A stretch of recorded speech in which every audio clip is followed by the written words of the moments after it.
അപ്പോൾ നമുക്ക് ഇന്നത്തെ ലാസ്റ്റ് വീഡിയോയിലേക്കും ടെക്സ്റ്റിലെ അവസാനത്തെ പ്രോബ്ലത്തിലേക്ക് നമുക്ക് കയറാം.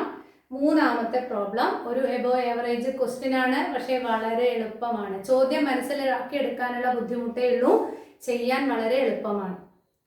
ഈ ചോദ്യം ചിലപ്പോൾ നമുക്കൊരു സെക്കൻഡ് ഡിഗ്രി ഇക്വേഷൻ അഥവാ രണ്ടാംകൃതി ബഹുപദത്തിൽ നിന്ന് നമുക്ക് പ്രതീക്ഷിക്കാവുന്നതാണ്. നമുക്കൊന്ന് നോക്കാം. In the polynomial P of x is equal to x square plus 4x plus k. Teacher ആ ബോർഡിൽ എഴുതിയിട്ടുണ്ട് ആ പോളിനോമിയൽ അഥവാ ബഹുപദം. ഇതിൽ എന്താണ് വ്യത്യാസം കാണുന്നത്? ഇവിടെ ഒരു കോൺസ്റ്റന്റ് അഥവാ ഒരു സ്ഥിരസംഖ്യയല്ലേ വരേണ്ടത്. ആ സ്ഥിരസംഖ്യയ്ക്ക് പകരം k എന്ന് പറഞ്ഞൊരു അക്ഷരമാണ് കൊടുത്തിരിക്കുന്നത്. ഇതിലത്തെ വേരിയബിൾ x ആണ്, പക്ഷെ ഇവിടുത്തെ ഈ k എന്തല്ല, വേരിയബിൾ അല്ല, ഒരു അക്ഷരമാണ്. വേരിയബിൾ തന്നെയാണ്, പക്ഷെ ഇവിടെ കെയുടെ വില മാറില്ല. ഇവിടെ എക്സിന്റെ വിലകൾ മാറാം, പക്ഷെ കെയുടെ വില ഒരിക്കലും മാറില്ല. അതിന് ഒരേ ഒരു വില മാത്രമേ ഉള്ളൂ. അങ്ങനെയാണെങ്കിൽ what number can we take as K? ഈ കെക്ക് ഏതൊക്കെ വിലകൾ കൊടുക്കുമ്പോഴാണ് P of x can be factorized as a product of two first degree polynomials. ഈ കെയുടെ സ്ഥാനത്ത് നമുക്ക് വ്യത്യസ്ത നമ്പറുകൾ കൊടുക്കാം. ആ നമ്പറുകൾ കൊടുക്കുമ്പോൾ ഏതൊക്കെ നമ്പറുകൾ കൊടുക്കുമ്പോഴാണ് ഈ P of xനെ നമുക്ക് ഫാക്ടറൈസ് ചെയ്യാൻ സാധിക്കുക, അല്ലെങ്കിൽ ഘടകങ്ങളാക്കാൻ സാധിക്കുക. അപ്പൊ തൊട്ട് മുമ്പത്തെ ചോദ്യത്തിൽ നമ്മൾ എന്താണ് ചെയ്തത്? ആദ്യത്തതിൽ ഫാക്ടർ ആക്കാൻ പറഞ്ഞു. അപ്പൊ കൃത്യമായിട്ട് രണ്ട് സൊല്യൂഷൻസ് കിട്ടി, നമ്മൾ ഫാക്ടർ ആക്കി.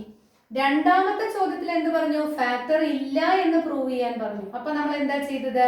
ബി സ്ക്വയർ മൈനസ് 4ac വില എന്താണെന്ന് കണ്ടുപിടിച്ചു. നെഗറ്റീവ് ആണെന്ന് മനസ്സിലായി. അപ്പൊ അതിനെ ഫാക്ടറൈസ് ചെയ്യാൻ പറ്റില്ല എന്ന് പറഞ്ഞു. അടുത്ത ചോദ്യം എന്താ? ഇതിനെ ഫാക്ടേഴ്സുകളുടെ പ്രോഡക്റ്റ് ആയിട്ട് എഴുതണമെങ്കിൽ കെക്ക് ഏതൊക്കെ വിലകൾ വരെ കൊടുക്കാം എന്ന് പറഞ്ഞാൽ ഇതിനെ ഒരു ഘട്ടം കഴിഞ്ഞാൽ പിന്നെ നമുക്ക് കെയുടെ വിലകൾ ഒരു ഘട്ടം കഴിഞ്ഞാൽ നമുക്കതിനെ ഫാക്ടറൈസ് ചെയ്യാൻ പറ്റില്ല. പക്ഷേ ഒരു ഘട്ടം വരെ നമുക്ക് ഫാക്ടറൈസ് ചെയ്യാം. ആ വിലയാണ് നമ്മളോട് കണ്ടുപിടിക്കാൻ പറഞ്ഞത്. അപ്പോൾ നമുക്കറിയാലോ ഇതിന്റെ ഫാക്ടേഴ്സിനെ തീരുമാനിക്കുന്നത് ഈ P of x is equal to 0 എന്ന് പറഞ്ഞിട്ടുള്ള പോളിനോമിയൽ ഇക്വേഷന്റെ പരിഹാരങ്ങൾ അഥവാ സൊല്യൂഷൻസ് ആണെന്ന് അറിയാമല്ലോ. അപ്പോൾ നമുക്ക് ഇതിന്റെ സൊല്യൂഷൻസ് ഒന്ന് കണ്ടുപിടിച്ച് നോക്കാം. സൊല്യൂഷൻ കണ്ടുപിടിക്കണമെങ്കിൽ നമുക്ക് ആദ്യം കെയുടെ വില കണ്ടുപിടിക്കണം. അപ്പൊ സൊല്യൂഷൻ കണ്ടുപിടിക്കണമെങ്കിൽ നമ്മൾ ആദ്യം ബി സ്ക്വയർ മൈനസ് 4ac കാണണം. അപ്പോൾ a is equal to 1, x സ്ക്വയറിന്റെ coefficient 1, b is equal to 4 and c is equal to k എന്നാണ് നമുക്ക് കിട്ടുക. അപ്പോൾ നമുക്ക് ബി സ്ക്വയർ മൈനസ് 4ac ഒന്ന് കണ്ടുപിടിക്കാം. B square minus 4ac equal to B 4 ആണ്, അപ്പൊ 4ന്റെ square 16 minus 4 into 1 into k എന്ന് കിട്ടും. ഈക്വൽ ടു 16 മൈനസ് 4k എന്ന് കിട്ടും. ചിന്തിക്കൂ, ഇവിടെയാണ് നമ്മൾ ഇനി തീരുമാനം എടുക്കേണ്ടത്. ഈ 16ൽ നിന്ന് 4 കുറയ്ക്കുമ്പോൾ അഥവാ സബ്ട്രാക്ട് ചെയ്യുമ്പോൾ നമുക്കൊരു പോസിറ്റീവ് ക്വാണ്ടിറ്റി കിട്ടണം, അഥവാ ഗ്രേറ്റർ ദാൻ 0 കിട്ടണം. എന്നാൽ മാത്രമേ ഇതിനെ ഫാക്ടറൈസ് ചെയ്യാൻ പറ്റുള്ളൂ എന്ന് നമുക്കറിയാം. അങ്ങനെയാണെങ്കിൽ 16ൽ നിന്ന് 4 കുറച്ചാൽ നമുക്ക് കിട്ടുക എന്താണ്? 12 ആണ്. എപ്പോഴാണ് 4 കിട്ടുക? k സമം എന്താകുമ്പോൾ? 1 ആകുമ്പോൾ. 16ൽ നിന്ന് 4 കുറയ്ക്കുമ്പോൾ ബി സ്ക്വയർ മൈനസ് 4ac വില 12 ആകും. അപ്പോൾ അതിന് കൃത്യമായിട്ട് രണ്ട് സൊല്യൂഷൻസ് ഉണ്ടായിരിക്കും. രണ്ട് സൊല്യൂഷൻസ് ഉണ്ടെങ്കിൽ അതിനെ രണ്ട് ഫാക്ടറും ഉണ്ടായിരിക്കും. അടുത്തത് പിന്നെ കെയുടെ സ്ഥാനത്ത് 2 കൊടുത്താൽ 4 2 8, 16ൽ നിന്ന് 8 കുറച്ചാൽ 8 എന്ന് കിട്ടും.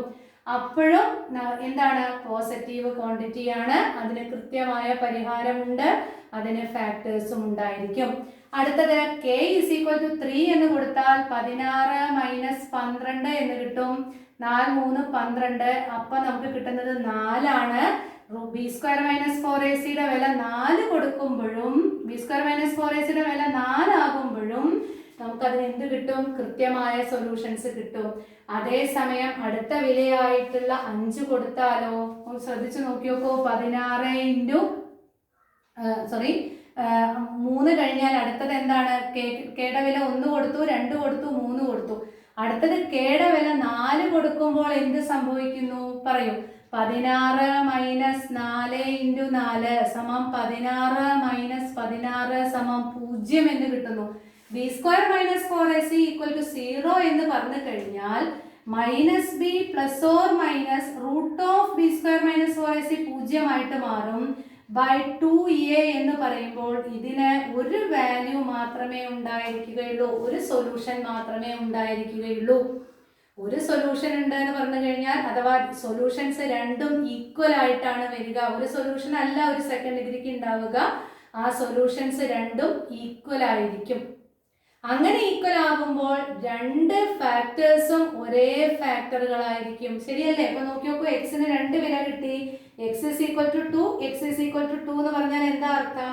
എക്സ് മൈനസ് 2 ഒരു ഫാക്ടറാണ്, എക്സ് മൈനസ് 2 ഒരു ഫാക്ടറാണ്. രണ്ടും ഡിസ്റ്റിങ്ക്റ്റ് ആവില്ല, രണ്ടും സെയിം ആയിരിക്കും.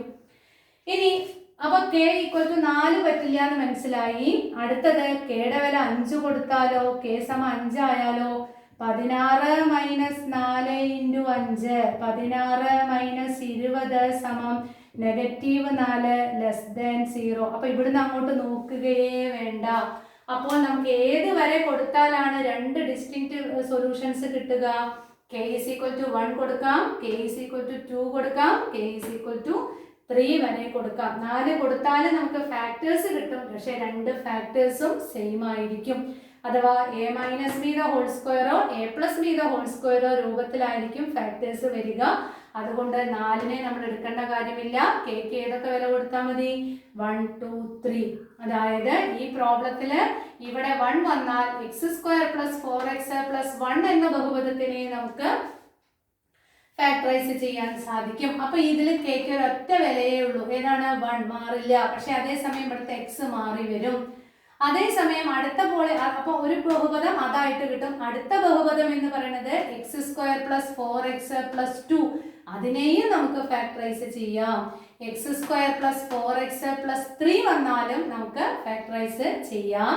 X square plus 4x plus 4 വന്നു കഴിഞ്ഞാൽ നമുക്കൊന്ന് ചെയ്ത് നോക്കാം. അതിന് X square plus 4x plus 4 വന്നു കഴിഞ്ഞാൽ നോക്കൂ, 3 ടേമുകള്, 2 പെർഫെക്റ്റ് സ്ക്വയേഴ്സ്. ഇതിന്റെ സ്ക്വയർ റൂട്ട് എക്സ്, ഇതിന്റെ സ്ക്വയർ റൂട്ട് 2, അതിന്റെ ഡബിള് 2 ഇൻറ്റു എക്സ്, 2x, 2xന്റെ ഡബിള് 4x. അപ്പോൾ ഇതിനെ നമ്മൾക്ക് എങ്ങനെ എഴുതാൻ സാധിക്കുള്ളൂ? X plus 2 the whole square എന്ന് എഴുതാൻ സാധിക്കുള്ളൂ. അതായത് രണ്ട് ഫാക്ടേഴ്സും സെയിം ആയിരിക്കും. അതർത്ഥം കെയുടെ വില നമുക്ക് 4 എടുക്കണ്ട, നമ്മൾ ഏത് വരെ എടുത്താൽ മതി? k is equal to 1, 2, 3.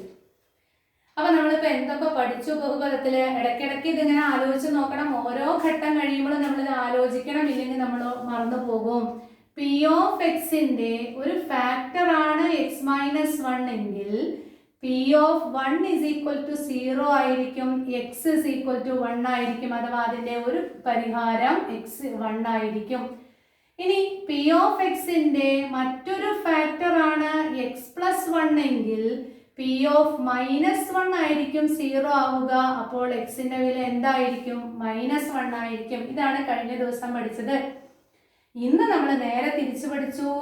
P of x is equal to 0 എന്ന് പറഞ്ഞ ഇക്വേഷന്റെ രണ്ട് solutions x is equal to 1ഉം എക്സ് ഇസ് ഈക്വൽ ടു 2ഉം എന്ന് കിട്ടിക്കഴിഞ്ഞാൽ എക്സ് മൈനസ് 1ഉം എക്സ് മൈനസ് 2ഉം എന്തായിരിക്കും? അതിന്റെ ഫാക്ടേഴ്സ് ആയിരിക്കും എന്ന് കണ്ടു. മറ്റൊന്ന് നമ്മൾ പഠിച്ചത് പി ഓഫ് എക്സിന്റെ പി ഓഫ് എക്സ് സമം 0 എന്നുള്ളതിന്റെ ഒരു solution x is equal to 3/4 എന്നും മറ്റൊരു സൊല്യൂഷൻ 4/3 എന്നും നമുക്ക് കിട്ടിക്കഴിഞ്ഞാൽ അതിന്റെ ഫാക്ടേഴ്സ് എന്ന് പറയുന്ന രണ്ടിലും എക്സ് ഉണ്ടായിരിക്കും എന്നും ഇങ്ങനെ പറഞ്ഞ് എഴുതി പഠിച്ചാൽ ഇതൊട്ടും തെറ്റില്ല. ഡിനോമിനേറ്ററിലുള്ള വാല്യൂ അഥവാ ഛേദത്തിലുള്ള വാല്യൂ എക്സിന്റെ ഗുണകം അഥവാ കോഎഫിഷ്യന്റ് ആകുമെന്നും ഇത് +3 ആണ്, അഥവാ ഇത് മൊത്തം പോസിറ്റീവ് ആണ്. അപ്പോൾ നമുക്കിവിടെ മൈനസ് എടുക്കാം, 4x മൈനസ് 3ഉം.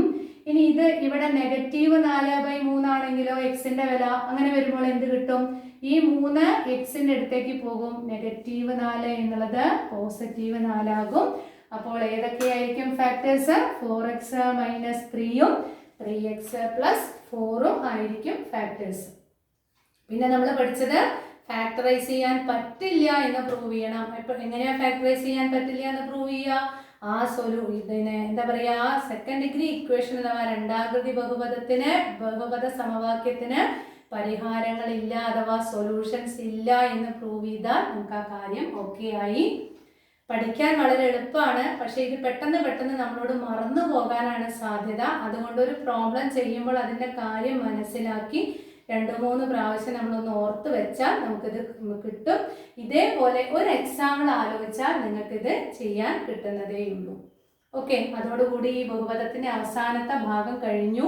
ഇനി നമ്മൾ നടുവിൽ ഒരു ഭാഗം വിട്ടിട്ടുണ്ട്, അത് നമ്മൾ അടുത്ത ദിവസത്തെ വീഡിയോകളിൽ നിങ്ങൾക്ക് തരാം. എല്ലാതും കൂടെ തന്നാൽ നിങ്ങൾക്ക് കൺഫ്യൂഷൻ വരും. ഓക്കെ, അപ്പോൾ അതെടുക്കുമ്പോഴേക്കും ഈ ഭാഗം നിങ്ങൾ നോട്ട് എഴുതുകയും നന്നായിട്ട് പഠിക്കുകയും ചെയ്യുക. ബൈ.